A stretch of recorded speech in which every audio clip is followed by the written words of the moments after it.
Бәріне сәлем, мен кеше осындай икигай деген нәрсе көрдім.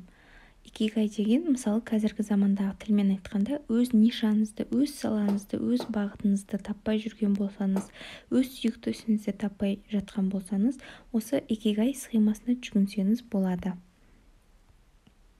Мысалы, мына жерде сіз жақсы көретін іс және де басқа адамдарға пайдалы дүние екеуі қиылысатын болса, мына екеуі бірге қиылысатын болса, онда ол сіздің борышыңыз, міндетіңіз болып келеді.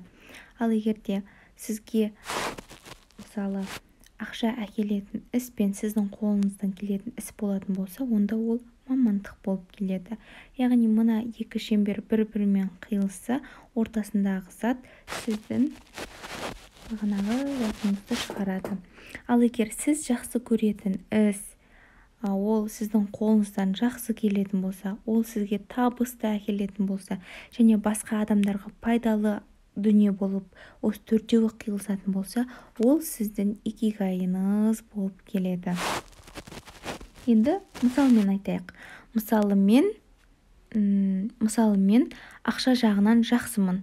Яғни ақша санағанды, ақшамен айналысқанды, сонымен айналысқанды жақсы көремін. Яғни мен ақшамен айналысқанды жақсы көремін. Ол менің қолымнан келеді. Және де мен онымен айналыссам, ол маған іс әкеледі. Және адамзат пен әлемге керек дүние деп ойлаймын. Мысалы, әрбір отбасыға немесе белгілі бір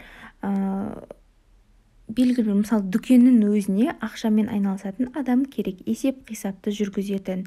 Кез келген затқа ол пайда әкеледі. Яғни менің икигайым осы ақша саласы болуы мүмкін. Немесе мысалы менің қолымнан укол кәдімгі адам ауырған кезде жамбастан укол салады ғой, сол менің қолымнан келеді дейік. Және ол маған ақша әкеледі. Мысалы, бір жамбасқа уколын біздің аймақта 150 теңге. Яғни ол маған ақша да әкеліп тұр, және мен қолымнан да келіп тұр. Яғни ол менің мамандығым. Яғни мен дәрігер немесе мейірбике мамандығына оқысам болады. Яғни ол менің мамандығым болып тұр.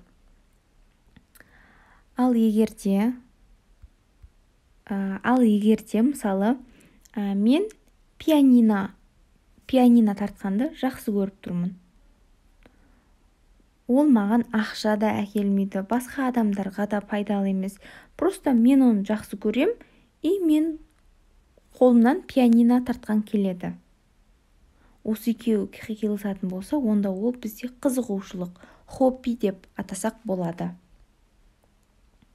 Енді мысалы солай барлығы бір-бірімен қиылыса береді. Айттық қой бағанағыдай, төртеуі қиылысса, онда ол сіздің предназначениеңіз, нишаңыз, салаңыз, өміріңіздің мәні, в общем, икигайыңыз болып келеді. Солай. Мына мысалы қызығушылық пен мамандық қиылысса, сіздің қолыңыздан іс, борыш пен міндет қиылысса, әлемге керек дүние деген сияқты бір-бірімен қиылыса береді. Бірақ ең бастысы басындағы төртеуінің қиылысқаны түсінсеңіз болғаны. Әркім өзінің мамандығын тауып, өз жұмысын сүйіп істесе, әлем жақсы жаққа қарай өзгереді.